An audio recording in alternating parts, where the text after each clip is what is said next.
ya salió la norma boliviana, ¿no? En borrador, que está ahí esperando la aprobación. ¿Y por qué no se aprueba? Porque los paseños no están de acuerdo. 5 de C, que debe ser el recubrimiento.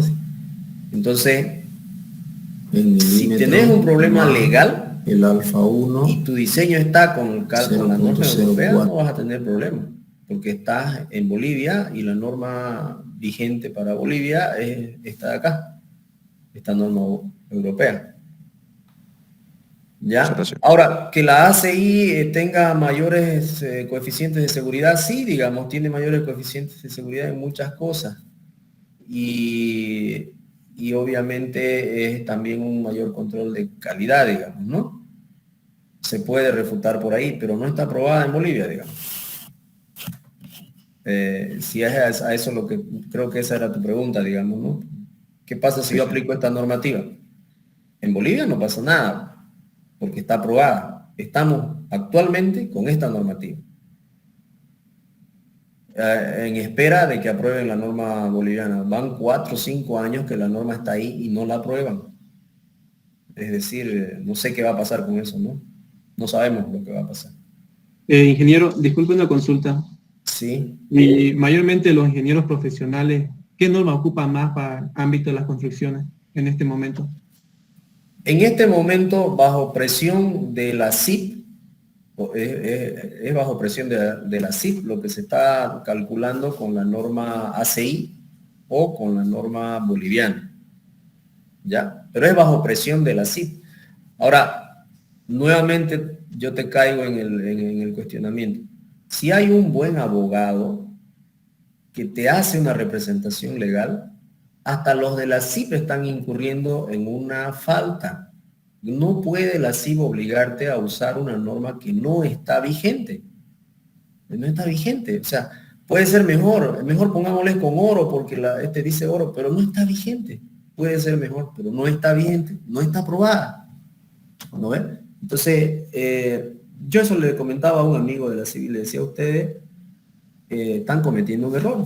No pueden ustedes prohibir la norma europea porque está aprobada por la legislación boliviana. Y cualquier ratingo se puede meter en problemas. ¿No ves? No te pueden prohibir algo que legalmente está vigente. Pueden sugerirte que utilices esta otra que es mejor el iPhone que el Samsung, pero no te pueden obligar a usar Samsung. Si vos querés usar iPhone, no te pueden obligar a usar Samsung. La norma te lo permite, digamos, ¿no? Entonces, no sé, ahorita no, hace como 2 años que yo no presento ningún proyecto a la CIP, pero yo he estado presentando con la norma europea. Yo lo he calculado siempre con la norma europea. Y lo he estado presentando mis proyectos con la norma europea. Ya me han hecho hacer una cartita indicando que bajo mi responsabilidad de la construcción, no sé qué, estoy utilizando la norma europea y yo le ponía en mi cartita que actualmente está vigente en la legislación boliviana por decreto supremo y listo, digamos, nada más. Con eso lo han estado haciendo pasar. Pero no está bien lo que están queriendo hacer. Tiene que aprobarse primero la norma, cualquier norma que se apruebe por la legislación boliviana. Una vez que se apruebe, ya a ojo cerrado tú puedes, sin miedo, digamos, calcular con esa norma, porque es la que está aprobada para ese país. ¿No? Entonces es como que vos te querrás a ir a calcular con la norma ACI en Europa, digamos. No, pues digamos, o sea, la legislación no te lo va a aceptar, digamos. No sé si lo prohibirán, pero no te lo van a aceptar. O al revés, digamos, que te vayas a Estados Unidos a calcular con la norma europea, digamos. O sea, tampoco, digamos, no te lo van a aceptar. Y eso está pasando aquí, digamos. Hay una norma aprobada y bueno, se debería de calcular con esa norma, pero no está aprobada. Ahora, mayores detalles, digamos, de hilar más fino de por qué los ingenieros paceños se oponen rotundamente a la aprobación de la norma boliviana, que es básicamente la ACI, habría que investigar bien, porque no conozco los detalles pormenorizados de por qué, ¿no? los ingenieros paseños se oponen a la aprobación de la norma boliviana, pero hasta ahorita no se aprueba. Y no creo que se apruebe en los próximos 5 o 10 años para adelante. Hasta eso ya va a cambiar otra normativa ya. Ok, o sea que respondiendo a su pregunta, usted puede utilizar en Bolivia sin ningún problema y sin ningún temor estas recomendaciones europeas. Que las ACI también puede usarla también las ACI. Pero no es legislación boliviana, ya usted tiene que ampararse en otras reglamentaciones, ¿no?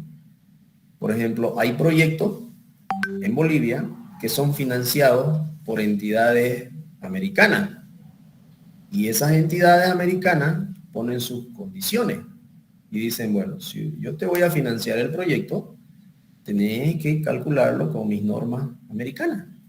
Y es el caso de la mayoría del rubro petrolero.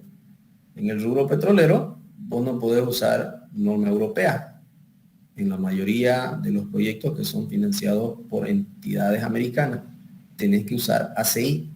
Tampoco podés usar norma boliviana, tenés que usar ACI, porque ellos están financiando el proyecto y en las condiciones de financiamiento viene de esa manera. Entonces ahí no hay que hacerle, usar su norma si se va a construir o rechazar el crédito y listo, digamos. Buscar otro crédito, otro financiamiento con otra entidad. Y lo mismo ocurre con la parte europea. Si el financiamiento es europeo, tenés que realizar tus cálculos con la norma europea. No te van a aceptar la norma, otra norma, digamos. Son sus condiciones que ponen ellos. ¿No? Pero los criterios del comportamiento del concreto, los criterios de por qué la fisura, de cómo podemos mejorar la fisura, o sea, son los mismos, digamos. Los criterios son los mismos. ¿Ya? Básicamente es lo mismo. Ok, no sé si tiene alguna otra pregunta. Sí, con respecto al ancho de fisura, también esas recomendaciones que dio usted también son de la norma europea, ¿no? Sí, son de los... Mira, te voy a mostrar de la ACI, pero también la ACI habla de esos anchos, solamente que dice 3 Ajá, 3 milímetros. ¿Ah?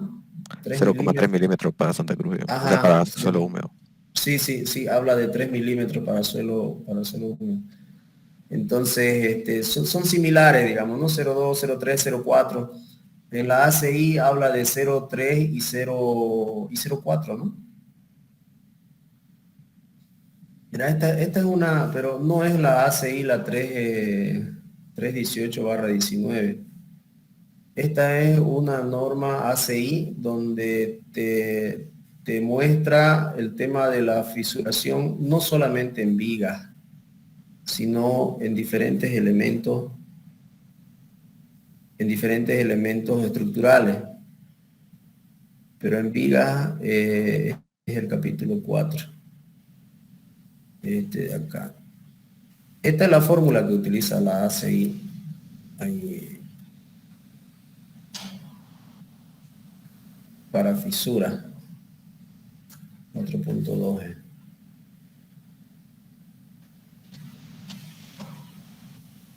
Esta de acá. ¿Mira? Te dice. Aquí está. Las ecuaciones que se consideraba predecía más adecuadamente los anchos máximos probables en las fisuras en el fondo y los laterales de una viga, que son estos. Esta es para el fondo de la viga, incluso aquí discreciona, digamos, ¿no? Dos puntos de fisuración. En el fondo de la viga, en la parte traccionada de la viga, y en la parte interior de la viga, no abajo, sino como que al medio de la viga, digamos, ¿no? Que vendría a ser esta otra, ¿ya? W sub B, el ancho máximo de fisura más probable en el fondo de la viga. Ese es el W sub B, el ancho máximo de fisura más probable en el fondo de la viga. Y W sub S, que sería esta otra, es el ancho máximo de fisura más probable a nivel de las armaduras, ¿no? Entonces, donde se encuentran el centro de gravedad de la masa de armadura, más o menos ahí. Y los valores están aquí y ¿no? Tensión del acero de las armaduras, área del hormigón, el recubrimiento, T sub E le llama al recubrimiento inferior, T sub S es el recubrimiento lateral, que puede ser diferente obviamente al recubrimiento inferior, por eso lo pone separado, que puede ser el mismo también, puede ser el mismo. Relación entre la distancia entre el eje neutro y la cara traccionada y la distancia entre el eje neutro y las armaduras, alrededor de 1.2 en viga. H sub L, la distancia entre el eje neutro, ¿no? Entonces, como les decía, hay diferentes formulaciones para encontrar las fisuras o hacer un control de fisuración. Hay muchas, no hay 3, 4, 5, hay muchas y hay otras empíricas también que son ábacos. Entonces vos agarras un ábaco y haces, verificas en el ábaco y ves si te da o no te da directamente, ¿no? Ecuaciones para el control de fisuración en vigas de hormigón armado. Se han propuesto diversas ecuaciones para predecir los anchos de las fisuras en miembros flexionados, la mayoría de las cuales fueron revisadas en la revisión original de este informe, la ACI 224 en 1972, y en publicaciones clave listadas en la referencia. El control de fisuración se provee calculando el ancho de la fisura probable y dimensionando los elementos estructurales de manera que el ancho calculado sea menor que algún valor predefinido. La mayoría de las ecuaciones predicen el ancho de fisuras máximas probables, lo que significa que alrededor del 90% de los anchos de las fisuras en los miembros estarán por debajo del valor calculado. Sin embargo, algunas investigaciones han mostrado que en las vigas pueden ocurrir fisuras aisladas de más del doble del máximo calculado, aunque generalmente el coeficiente de variación del ancho de la fisura es de alrededor del 40%. Existe evidencia de que este rango de variabilidad del ancho de fisura puede aumentar con el tamaño del miembro. En las ecuaciones siguientes se presentan las ecuaciones para el control de la fisuración. Enfoque ACI 31895, ¿no? Eso es en cuanto a la ACI, lo que dice la ACI para el tema de fisura. Ya, entonces, básicamente nosotros estamos revisando algunas de todas las que hay. De todas las que hay. Y ya en función a fíjese acá. Condiciones de exposición, ancho de fisura, en pulgadas y en milímetros. Al aire seco o membrana protectora, 0,41 milímetros, es lo permitido. Si está en humedad, en el aire húmedo, en el suelo, 0,3 te permite la ACI. Entonces fíjate que todavía es más suelta la norma ACI en este aspecto, en esta parte, porque la norma europea te dice 0,2, es más rigurosa, ¿no? Si estás en ambiente húmedo, 0,2 te dice. La ACI te dice, te permitimos hasta 0,3, te dice, ¿no? Productos químicos descongelados, 0,18. Y la europea te dice, no, 0,1 te dice. En productos químicos, donde vas a estar en el producto químico, 0,1. Agua de mar y rocío, agua de mar, humedecimiento y secado, 0,15, el ancho de fisura.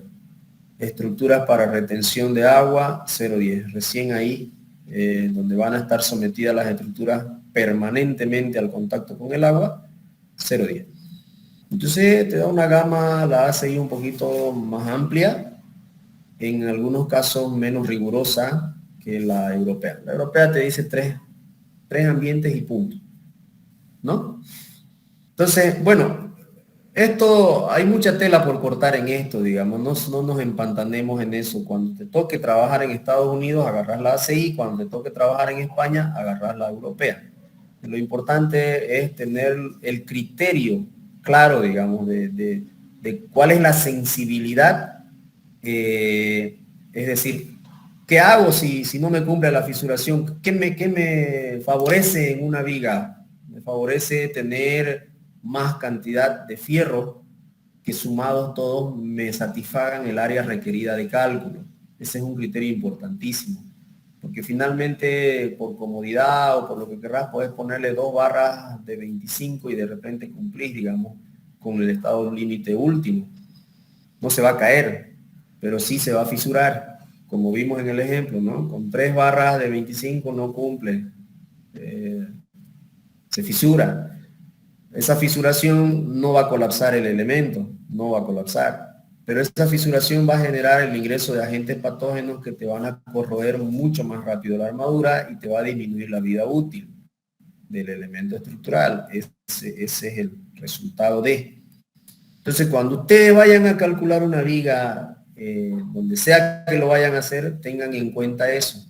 Mientras más fierros le pongan de menores diámetros, va a ser mejor para controlar la fisuración, la fisuración es el elemento o la situación más desfavorable en un elemento estructural porque permite el ingreso de sustancias químicas, gaseosas y líquidas hacia el acero, ¿no? Mientras menos fisuras tengamos es mejor. Entonces, eso es prioritario para su diseño. Eso es lo importante, ¿no? Obviamente el recubrimiento también es importante, ¿no? Diámetros máximos de barras para barras de alta adherencia. Y aquí hay bonita información acá, en este PDF. Ya, pero, como les decía, depende de la situación en la que estemos nosotros encarando, ¿no? Hoy en día, por último, vos es un clic nomás, ¿no? Te entras al CIPE o al RAM y estás a un clic de decir cuál es la norma que vas a ocupar, ¿no? Voy a ocupar la ACI, voy a ocupar la europea, voy a ocupar esta otra norma, la norma que querrás. Y hacer el diseño, ¿no? Ok. La armadura de piel es importante colocar para contribuir a la disminución de lo mismo, de la fisuración. Nos va a ayudar a tener mayor adherencia en el concreto y disminuir la posibilidad de fisuración lateral en la viga. ¿Ya? Fisura producida bajo tensiones tangenciales. Los esfuerzos que producen tensiones tangenciales son el momento cortante y los momentos torsores.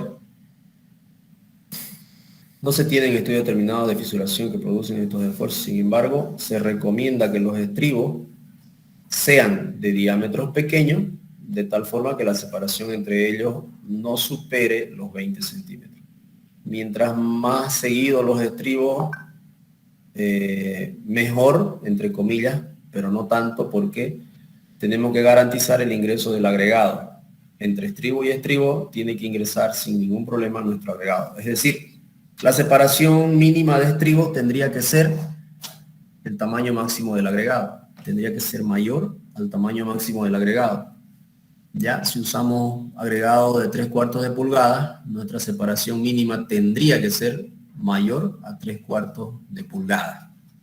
La separación de estribos, ¿no? Ahora, hay una excepción. Es decir, cuando nosotros tenemos esfuerzos muy grandes y necesitamos mayor tamaño, mayor diámetro de estribo, o tenemos nosotros muy poca separación entre estribos, tomamos la opción de más bien colocar unidos los estribos, colocar 2 estribos en lugar de 1, ¿ya?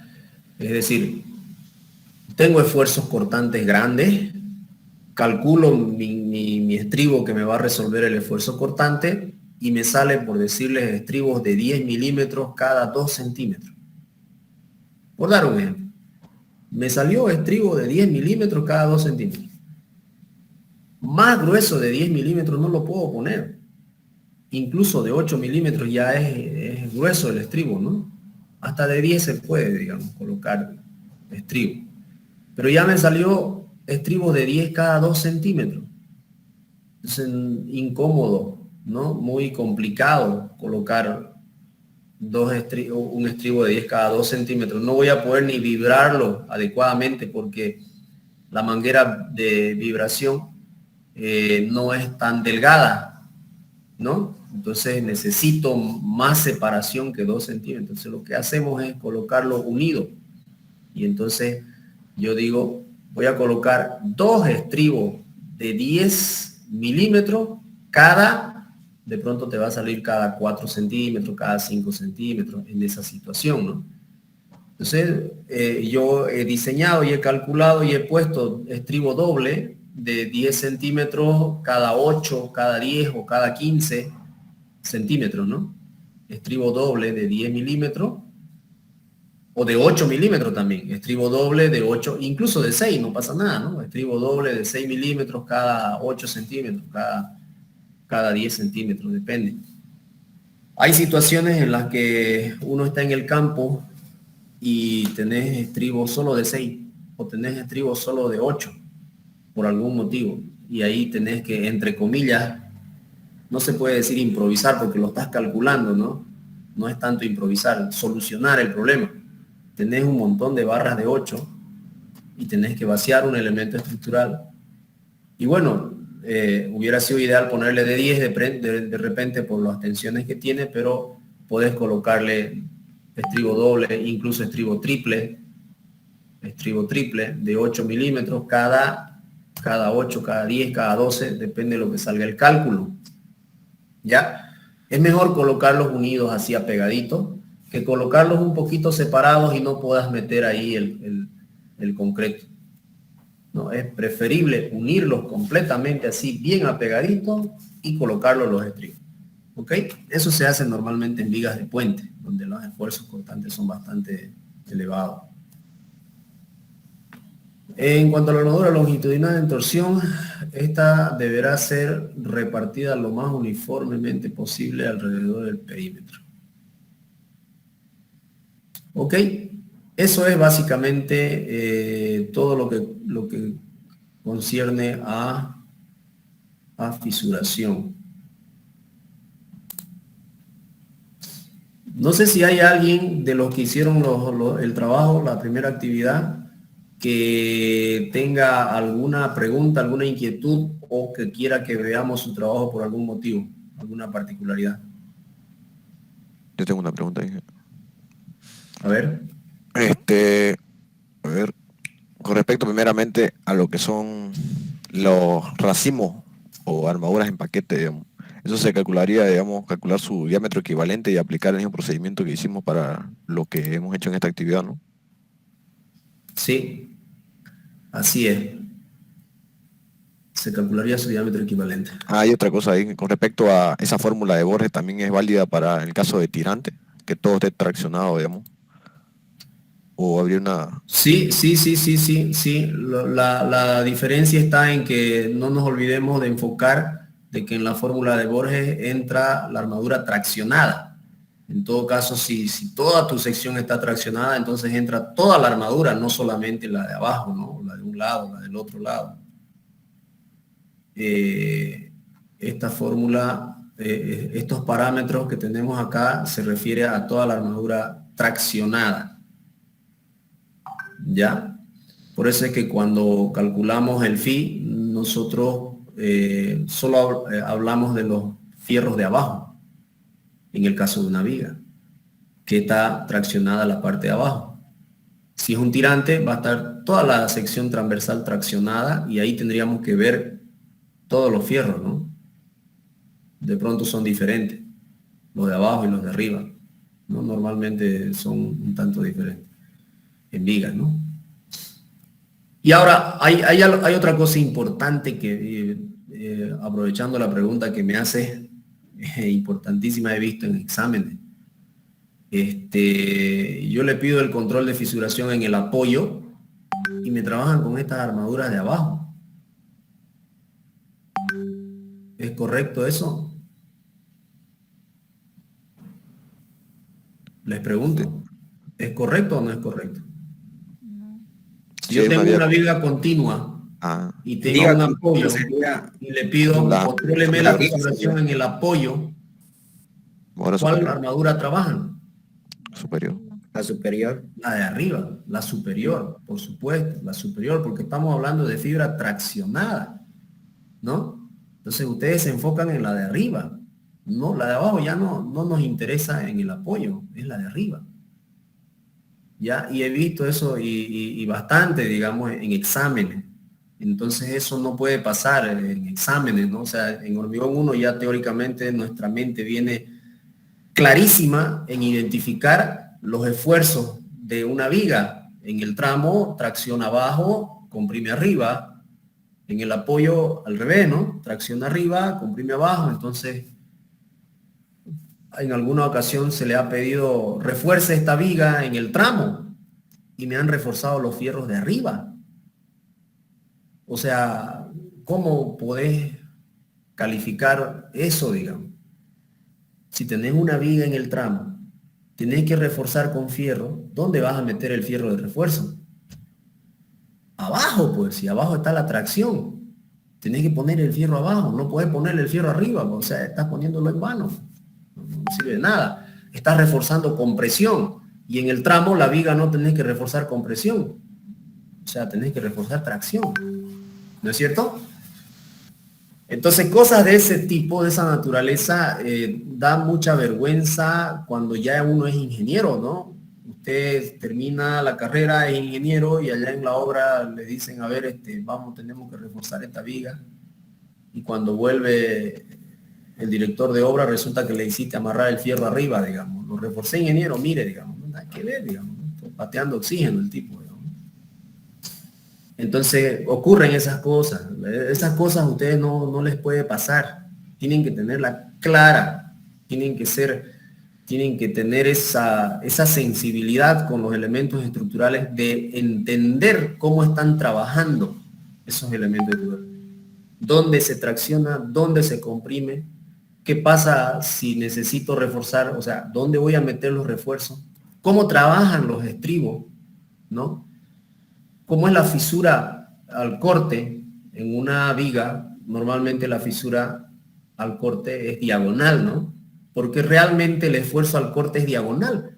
Si nosotros no lo ponemos los estribos diagonales es porque es complicado constructivamente, los ponemos los estribos verticales. Pero los esfuerzos a los que están absorbiendo esos estribos no son esfuerzos verticales, son esfuerzos diagonales al elemento estructural. Entonces, mejor fuera si pusiéramos los estribos diagonales, sí, por lo menos a 35 a 45 grados sería lo ideal para el tema del cortante. Normalmente cerca de los apoyos, por supuesto. Pero no podemos ponerlos así los estribos, digamos, ¿no? O sea, es constructivamente complicado. Lo ponemos así, verticales. Entonces las fisuras, cuando te falla el estribo, las fisuras son diagonales cerca de los apoyos. Esas son fallas de corte, de cortante. Cuando vos ves una viga que está fisurada diagonalmente, acercándose a los apoyos, eso es cortante. Te está fallando el estribo. Hay que resolverlo de alguna manera, ¿no es cierto? Pero ya sabes que se trata de que te está fallando el estribo, de que le pelaron en el refuerzo de estribos, ¿no? Esas cosas son las que ustedes tienen que prestar mucha atención, ¿ya? Las formulaciones sí, tenemos que conocerlas, tenemos que entenderlas, tenemos que sentirlas, digamos, las formulaciones, pero las formulaciones van a cambiar en el tiempo.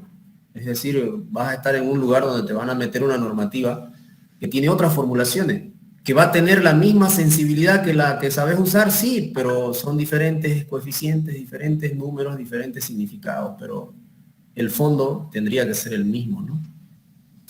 Esas cosas son las que tenemos que aprovechar de entender antes de salir de la universidad. Lo demás es ya, son gajes que uno lo va a ir aprendiendo y no va a doler mucho los golpes que va a tener, ¿no? El problema es que cuando vos salís y no tenés idea de cómo funciona un elemento estructural, eso es grave ya. Ok, en las deformaciones. Vamos a ver un poquito de deformaciones. Debemos controlar las deformaciones para evitar que éstas afecten el servicio de las estructuras, ¿ya? Las flechas excesivas debido a la gran deformabilidad de la estructura, en piezas esbeltas normalmente se dan. Las fisuras en tabiques o elementos soportados por la estructura como consecuencia de un exceso de las deformaciones. Esto se da mucho cuando nosotros construimos un edificio y actualmente se hace bastante esta situación de acelerar el proceso constructivo. Entonces hay diferentes formas de acelerar un proceso constructivo con la finalidad de terminar antes, ¿no? Es decir, cada día que te atrases para terminar un proyecto es un día menos de ingresos probables que vas a recibir por ese proyecto. Normalmente los proyectos son para comercializarlos, ¿no? Para alquilar, para vender, para usarlos, digamos, ¿no? Entonces ese uso es dinero, es comercial. Entonces no es lo mismo que vos termines un edificio en 2 años a que lo puedas terminar en 1 año, ¿no? Entonces, una de las formas que se ha visto mucho acá en Santa Cruz es construyen el pórtico, vacían la viga, vacían el pórtico, está apuntalado y construyen el siguiente pórtico de más arriba, el segundo piso, el tercer piso, y ni siquiera han desapuntalado y ya le están mandando muros de ladrillo, de 6 huecos, cualquier, y le meten ladrillo. Entonces, hay que tener cuidado con eso porque estas deformaciones se van a generar. No hay forma de evitar la deformación en un elemento estructural, en una viga. No hay manera, ¿ya? Lo que sí hay es manera de que sea menos. Es decir, aunque sea 1 milímetro, se va a deformar. No hay forma de que su deformación sea 0. No existe, ¿no? Entonces vos sacás los puntales y ¡tic!, se deforma la viga. Entonces, cuando tenés los muros armados, ya, antes de sacar los puntales, y cuando sacás los puntales y tu viga se deforma, entonces el muro se desprende de la viga. Tu muro lo apoyaste en la viga. Resulta de que sacas los puntales y tu viga se deformó y entonces se desprende el muro de la viga en la altura del zócalo, ¿no es? Muchas veces ustedes van y ven ahí fisurado por el zócalo y es por ese motivo. No se va a caer, no va a pasar nada. Si está todo bien calculado, no va a pasar nada. El problema es que es pues feo que tu casa nuevita tenga una fisura por ahí por el zócalo, ¿no? Hay que repararlo, sí hay que repararlo, no pasa de repararlo, pero ya es un costo, ya es una molestia, ya quedas mal con el cliente, pues, ¿no? Entonces, eso hay que cuidar. Es decir, hay tiempos que en el Jiménez Montoya recomienda, seguro ya ustedes están leyendo y van a encontrar en una de las lecturas, en el Jiménez Montoya que les estoy haciendo leer, donde te da los tiempos referenciales para poder desapuntalar losas, vigas y columnas.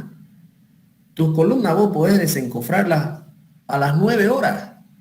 O sea, lo vacías y en 9 horas podés sacar el encofrado de la columna. Obviamente, siempre que no tengas fuerzas horizontales, o sea, viento. Si vos no tenés viento, vos podés desencofrar tu columna en 9 horas, según las recomendaciones que da Jiménez Montoya. Y es verdad, digamos, yo lo he hecho, digamos. Entonces no le va a pasar nada siempre que no le sometas a esfuerzos todavía, ¿no? No quiere decir que a las 9 horas puedes cargarlo, eso es otra cosa, digamos, eso es diferente. Solo está diciendo las horas mínimas necesarias para sacarle el encofrado. Y lo mismo te dice en viga, te da un tiempo mínimo de sacar tu encofrado y también te da un tiempo mínimo de sacar los puntales, ¿no?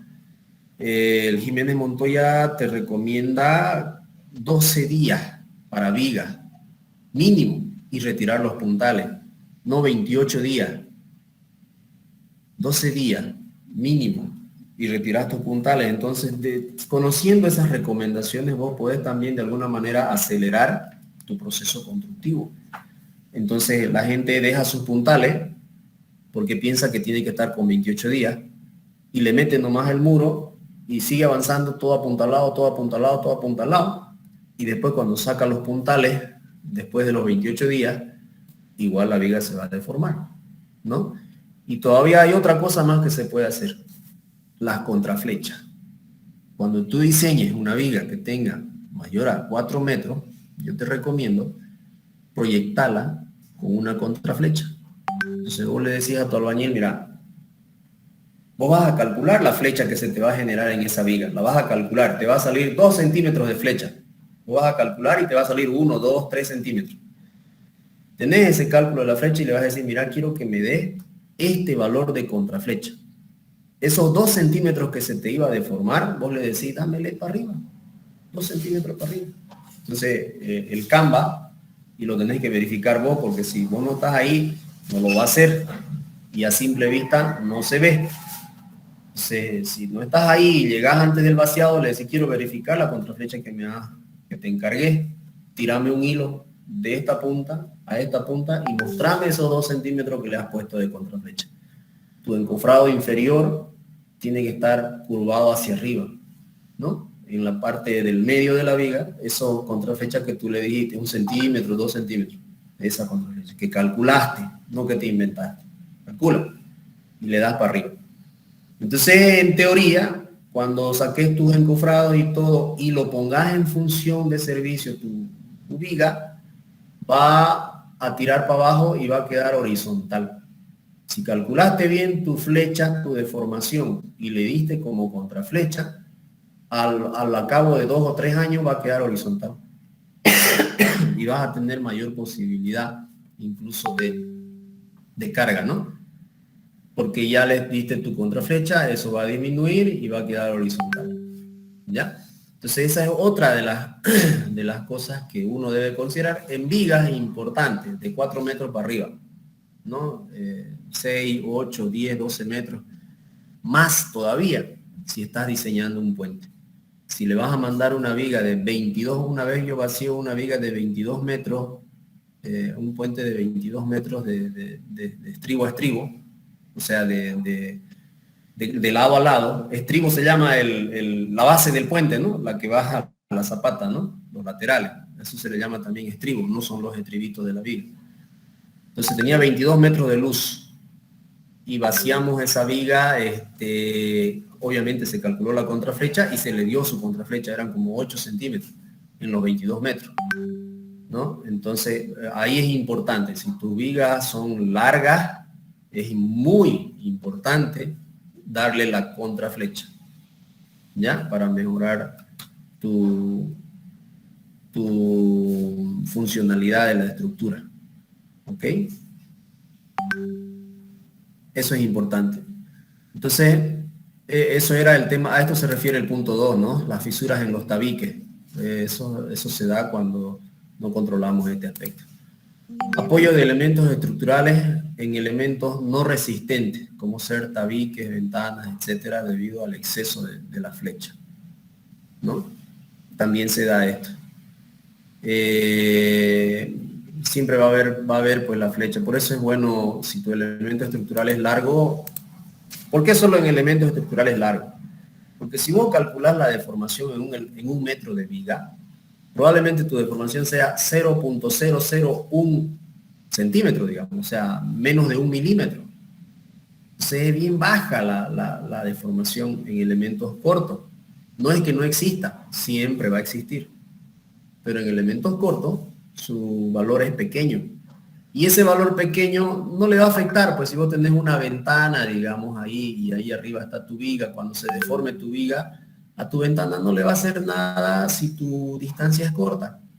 Pero si vos tenés justo una ventana en la mitad de una viga que tiene 20 metros de largo y tu viga de 20 metros de largo no le pusiste su contraflecha y se deformó lo que tiene que deformarse por naturaleza, entonces ya tu ventana pues se va a quedar, digamos, afectada, ¿no? Entonces va a rajar, ¿no? Va a fisurar. Vibraciones inadmisibles bajo cargas de servicio. Bueno, el tema de las vibraciones básicamente se hacen peligrosas cuando vos tenés un elemento, una columna, más o menos es similar al pandeo. Aquí tengo una foto del pandeo. Resulta de que cuando hay vibraciones, fíjense, imaginémonos que este elemento estructural que está soportando una carga, no falla por pandeo, sino por vibración. Es decir, está vertical todo el tiempo, pero resulta de que hay un movimiento sísmico, ¿ya? Y entonces, al haber un movimiento, hay un desplazamiento del punto, hay un desplazamiento entre el punto de arriba y el punto de abajo, entre estos dos nodos, el nodo de abajo y el nodo de arriba. Ese desplazamiento genera una excentricidad, al igual que el pandeo. Pero el pandeo se caracteriza porque el elemento estructural es muy esbelto para la carga a la que está siendo sometida. Y solo por la carga, sin necesidad de haber vibración, se genera una deformación lateral. Y entonces, al existir una excentricidad, se genera un momento que pone en riesgo la estructura, y eso es el pandeo. Pero la vibración se da cuando, a pesar de que el elemento estructural no es esbelto, es rígido, es suficiente, se genera un movimiento lateral que origina una excentricidad con el punto, el nodo de abajo y entre el nodo de abajo y el nodo de arriba. Se origina esa excentricidad y eso genera el mismo momento, o un momento muy similar al que se genera cuando se da el pandeo, ¿no? Entonces la diferencia, el colapso de estos dos tipos es similar, el concepto es similar porque es producto de un momento que se genera a partir de la excentricidad que se da por el desplazamiento de los nodos. Pierden la verticalidad los nodos, se genera un desplazamiento, se genera una excentricidad que produce un momento, y ese momento es el que colapsa la estructura, ¿no? Entonces, existe una estrecha relación entre lo que es el pandeo y la vibración, porque finalmente lo que los colapsa es el momento que se genera en cada caso, ¿no? Por diferentes situaciones, obviamente. Entonces, eso es, las vibraciones inadmisibles en la carga del servicio. Los valores límites para las flechas. En vigas que no vayan a soportar tabiques o muros, el valor mínimo es L sobre 300, siendo L la luz del elemento. ¿Ya? En vigas que tengan que soportar tabiques, se tienen tres casos. El primer caso, si el tabique es de cemento. El segundo, si el tabique es de cal. Y el tercero, si el tabique es de estuco o de yeso, ¿no? Si es de cemento, esta es la formulita, esto es lo que se admite, L sobre 500, si es de cemento. Si es de cal, es L sobre 400, y si es de estuco, L sobre 300. Entonces, cuando ustedes estudian una materia ya en la universidad, se acostumbran a ir más allá de la formulita que se ve, ¿no? A ir más allá significa la interpretación de lo que nos está diciendo esta fórmula. Es decir, mira vos que si es de cemento, es más rigurosa, porque al dividir L sobre 500 el valor es pequeñito. Si yo divido la misma L sobre 400, el valor es un poquito más grande, el resultado, porque el denominador es menor, ¿no? A menor denominador, mayor es el resultado. Mientras más grande es el denominador, más chiquito es el resultado. Es decir, cuando el denominador tiende a infinito, el resultado tiende a cero, ¿no? Cuando el denominador tiende a cero, el resultado tiende a infinito. Entonces, esa es la interpretación. Si le mando yo mortero de cemento, esto es más estricto. Mi flecha tiene que ser más pequeña. Si le mando mortero de cal, la flecha puede ser un poquito más tolerante, un poquito más grande. Y si le mando mortero de estuco, la flecha puede ser aún más grande. En otras palabras, si nosotros pilcaríamos los muros con mortero de estuco, de repente no tendríamos esas fisuras que se generan cuando se acelera el proceso de la construcción, digamos, ¿no? Entonces, y aquí nos podemos dar cuenta que el estuco permite mayor deformación. Entonces es más elástico antes de fisurarse. El estuco antes de rajarse es más flexible, permite más flexibilidad, ¿no? Su módulo de elasticidad del estuco es mejor que el del cemento. El del cemento es más rígido. Con pequeña deformación se va a rajar, se va a partir. Eso significa, ¿no? Entonces, figúrense ustedes que el material de construcción por muchas décadas ha sido el estuco, el yeso y el cal, ¿no? Esto del cemento ya no es muy antiguo. Lo más antiguo es el estuco y el cal. Con eso se construía antes, ¿no? Actualmente se usa poco, pero también se usa todavía el estuco. ¿Ya? Es un material muy noble, permite mayores deformaciones, tiene mayor elasticidad, es más amigable con el medio ambiente. Por otro lado, también la temperatura. Es un aislante térmico mejor que el cemento, el estuco, para interiores y para exteriores, ¿ya? Su desventaja del estuco viene a ser el tema de la humedad. El agua lo deteriora el estuco, ¿no? Y otra desventaja que tiene el estuco, que es importante considerar, es que el estuco es un agente químico corrosivo al acero. O sea que si vos tenés una columna de hormigón armado y no tenés un buen revestimiento y lo estucás, de pronto te va a corroer el acero que tome contacto con el estuco, ¿no?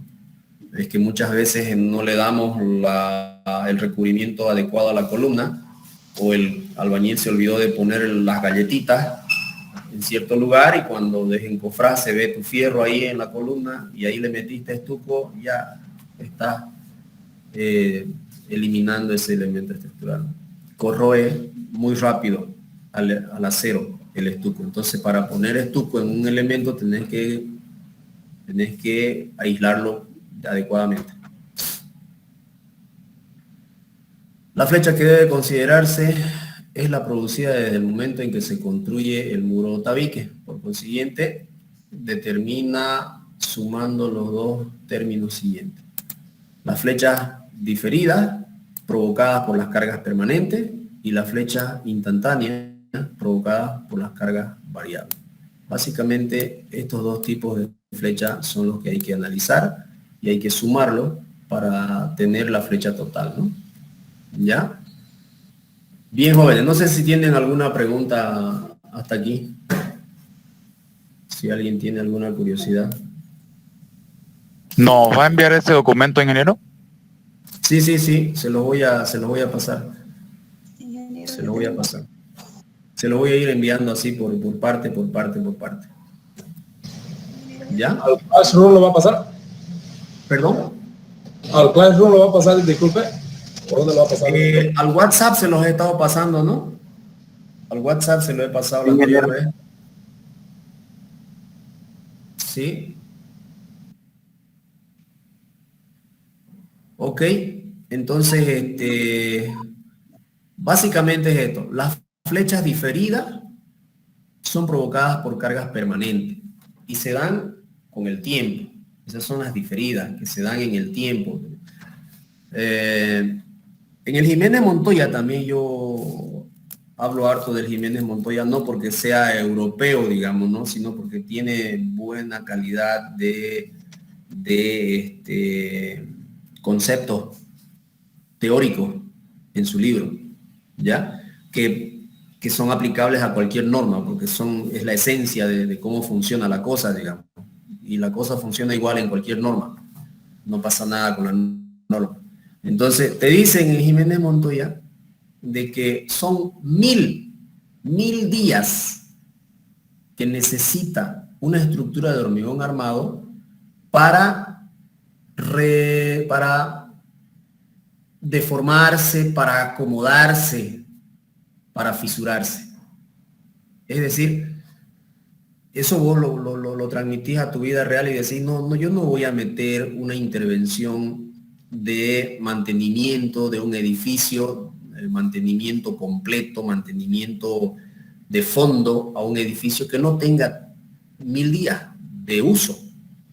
Porque sé de que son 1000 días que necesita el hormigón armado para acomodarse, si se puede decir.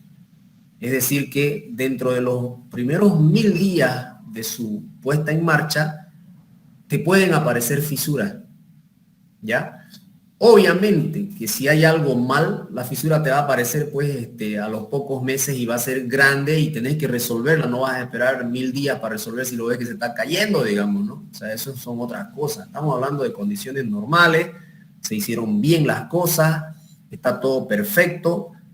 Ahí tenés que esperar 1000 días para hacer una intervención de fondo, porque hasta ahí se supone se van a dar las fisuras visibles en el edificio. ¿Ya? No vas a correr a reparar una fisura que apenas se nota en algún lugar de tu edificio a los 6 o a los 8 meses, porque después van a aparecer más. Terminan de aparecer a los 1000 días. Ahí sí tenés que entrar con todo. Puedes reparar, digamos, parchar un poquito, que no se vea muy feo, qué sé yo, no sé qué, para también complicárselo a los agentes químicos que entran por esas fisuras. Un poquito lo puedes tapar, qué sé yo. Pero ya a los 1000 días tenés que darle una buena intervención, donde vas a volver a impermeabilizar todo, evitar de que los agentes atmosféricos ingresen al acero, parchar todas esas fisuras, todo, ¿no? Todo. Entonces, son 1000 días que necesita un elemento estructural para aparecer todas las fisuras que tendrían que aparecer por el funcionamiento nada más de la estructura. ¿Ya? Eso recomienda Jiménez Montoya, que son como 3 años, ¿no? Como 3 años aproximadamente. Entonces, estas flechas diferidas son las que aparecen por las cargas permanentes con el tiempo, ¿no? Y las flechas instantáneas son las que aparecen de manera inmediata, ¿ya? Tras que se pone en marcha por las cargas variables, cargas vivas, ¿ya? Entonces esas dos se calculan, se suman y esa es la flecha total. A esa flecha es a la que yo me refiero cuando les digo calculan la flecha y después le dicen a su albañil, me vas a dar una contraflecha de tanto si ustedes quieren optimizar su trabajo, si tienen una viga muy larga, si tienen alguna cosa así, ¿no? O si tienen ventanales por acá que les puede afectar la deformación de la viga. En otras palabras, si ustedes no quieren tener deformación, quieren tenerla horizontal su viga, tienen que vaciarla con contraflecha. Porque no hay otra forma. La viga se va a deformar por gravedad y no hay cómo. Entonces la vaciamos con una contraflecha y casi volvemos a cero su flecha que se va a producir en esa viga, ¿no? Porque va a estar calculada, bien calculada con todo, ¿no? Con los fierros que necesita. No, eso no va a cambiar. ¿Ok? Diga. ¿Cuáles son las desventajas de la contraflecha? Porque aparte de ella hay varias soluciones, digamos. Sería seguro la dificultad de hacer el encofrado, ¿no? Sí, una de las dificultades es hacer el encofrado. O sea, se la complicás al albañil, en otras palabras. Se la complicás, ¿por qué? Porque si vos en planta inferior tenés un piso completamente horizontal, entonces al hacerle la contraflecha, aquí necesitas tus puntales que le vas a poner a diferentes alturas. Entonces, un poquito se lo complicás, tampoco es mucho, digamos, ¿no? Porque ahora normalmente los encofrados y los puntales son metálicos, entonces con rosca nomás uno lo regula, ¿no? Antes eran solo de madera y ahí se complicaba feo porque tenías que cuñar abajo, meter calzas para llegar a la arriba y la otra más chiquita, entonces ahí era complicado, ¿no? Ahora no, ya con los puntales metálicos solo se saca la rosca nomás y se lo acomoda, ¿no? Esa es una de las desventajas, el cuidado que hay que tener para que se haga bien tu contraflecha. Y el cálculo, por supuesto, que tiene que estar bien hecho, pues, ¿no? 2 centímetros. Normalmente las contraflechas, la otra vez, hace un año, hacía yo una viga de unos 8 metros más o menos para una vivienda y me salió algo de 1.6 centímetros, algo así, de contraflecha. Entonces no son muy grandes las contraflechas que hay que darle, que te salen en el cálculo, digamos, ¿no? Para que tengan una idea nomás, ¿no? No les estoy diciendo que le pongan ese valor, calculen, pero para que tengan una idea, más o menos su contraflecha va a estar para una viga de 6 a 8 metros, unos 2 centímetros, 1,5 centímetros. Estaba diciéndole, esa viga de puente de 22 metros me dio como 8 centímetros de contraflecha, más o menos, según lo que recuerdo, ¿no? 8 centímetros. Entonces hagan una relación de esas cosas que les digo para que ustedes tengan una idea de que es poca la contraflecha que hay que darle, ¿no? Ya no vaya a ser que le pongan 5 centímetros y al final su viga quede panceada para arriba, digamos, ¿no? No tiene que quedar panceada para arriba, tiene que quedar horizontal. Esa es la idea. ¿Ok? Otra solución sería colocarle armadura comprimida, ¿no? Para reducir la deformación, digamos, en la parte superior. ¿Cómo se llama? Incluirlo, lo que son la armadura de percha, eso, ¿no? En el cálculo, digamos, el aporte de eso, digamos. Ya, lo que pasa es que en este tipo en una viga como esta, digamos, ya, las armaduras de percha sí te pueden ayudar, pero para este caso, más te ayudaría si la pones abajo, ¿no? Si pones armadura sobreabundante, digamos, abajo. Porque no perdamos el foco. La armadura te soporta tracción. Si esta viga se va a deformar como se ve acá, la tracción está abajo. Si yo la pongo arriba, la armadura no va a trabajar, pues. La armadura no está trabajando si la pongo arriba, si la deformación es abajo, ¿no? La tracción es abajo. Entonces la armadura arriba no nos favorece en este punto, ¿no? Arriba obviamente necesitamos en el apoyo, ¿no? Porque arriba sí se tracciona. Entonces ahí sí necesitamos en una continuidad, ¿no? Si fuera vía continua, ¿no? Ahí necesitamos armadura arriba. ¿Ya? Entonces con armadura sobreabundante también podemos solucionar disminuyendo, ahí disminuiríamos un poco la deformación, ¿no? El pandeo. Pero puede que no ¿Ok? cumpla, pues, el espaciamiento mínimo y tendrías que colocar más camada, digamos. Así es una por otra. Solucionas una cosa y te complicas en otra, más o menos así. Te puede incomodar a tal extremo que de repente tendrías que poner una camada más y tu centro de gravedad se desconfigura y tenés que volver a calcular todo y se hace un poco más complicado, ¿no? Una situación te lleva a otra que te puede complicar. Oiga, pero ¿sabe qué? He visto también que colocan a mitad del tramo, digamos, no sé, un tirante o una columna ahí, digamos, para reducir la longitud de pandeo, o la longitud de longitud efectiva, ¿no? Para que no haya mucha deformación, digamos. Una columna en la mitad de la viga. Correcto, o un tirante, digamos, de modo que la deformación sea más Claro, pequeña. Como una si vía continua, colocas pues. una columna ya tenés una longitud menor y por lo tanto tu deformación va a ser mucho menor, digamos, ¿no? Va a ser mucho menor. Pero hay situaciones en las que no podés colocarle una columna, digamos, acá. Podrías quizás poner tirantes también, sí, funciona. Poner tirantes para evitar deformación, sí podrías colocar tirantes, ¿no? Ya en esa situación sí necesitas armadura arriba, ¿no? Si colocas tirantes, porque estás tratando de hacer traccionar la parte superior cuando pones un tirante aquí, ¿no? Entonces se puede ver Es esa. aconsejable hacer una viga plana para luces largas, Inge, para evitar eso igual. Una viga plana en luces largas. Para no tener que poner una columna o un tirante. A ver, la viga plana tiene menor inercia, ¿no? En ese sentido, lo que podrías hacer de repente ponerle si estamos hablando de una losa, ponerle rigidizadores, que son como vigas planas, pero no son, digamos, estructurales, ¿no?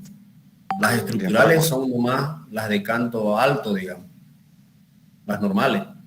Y las vigas planas que se colocan de manera perpendicular a las estructurales son solamente para disminuir el pandeo, la vibración de la losa, ya en esos casos. Ahora, ¿puedo poner vigas planas estructurales? Puedo poner vigas planas estructurales, pero esas van a necesitar con seguridad mucho más armadura. Esas van a necesitar una armadura sobreabundante abajo, porque la inercia no es la misma, ¿no? Pierde inercia cuando ponemos una viga plana. Entonces es menos resistente, en otras palabras, una viga plana que una viga normal, ¿no? Eso hay que tener en cuenta. Entonces, donde no nos permitan colocar una viga normal, sí podemos acceder a una viga plana, pero van a ver ustedes que en su cálculo les va a salir un montón de fierro. Un montón de fierro. No es muy recomendable trabajar, digamos, con vigas planas únicamente, ¿no? Económicamente no es muy recomendable, porque se puede garantizar, por supuesto que se puede, digamos, ¿no? Pero el tema es un diseño óptimo, no va a ser, ¿no? Va a ser más platita. No se va a caer, por supuesto que no se va a caer. Va a aguantar igual, o mejor, si querés, pero es con plata, ¿no? Más o menos así. Ok, entonces de tarea quiero dejarles que estudien esto de la flecha. Las flechas diferidas y las flechas instantáneas. Quiero que cada uno de ustedes me haga una hoja nomás. Una hoja que contenga la descripción de estos dos conceptos. Escrito, un resumen, una síntesis. Ustedes van a leer un artículo de estas cosas y van a escribir solo una hoja, una síntesis de una hoja. ¿Ya? Esa es la segunda actividad. Quiero que me escriban en una hojita la flecha diferida y la flecha instantánea. ¿Qué es y cómo se calcula? Nada más. No les voy a pedir otra cosa. ¿Sí? Es un trabajito de unas 2 a 3 horas. ¿Ok? Chicos, ahí vamos a quedar. Cuídense mucho. Nos vemos el día martes, ¿ya? Hasta luego, Inge. No le dije. Bien. ¿Virtual, ingeniero? Perdón. ¿La clase virtual del martes? Perdón, Sí, el martes, sí, virtual. Ya.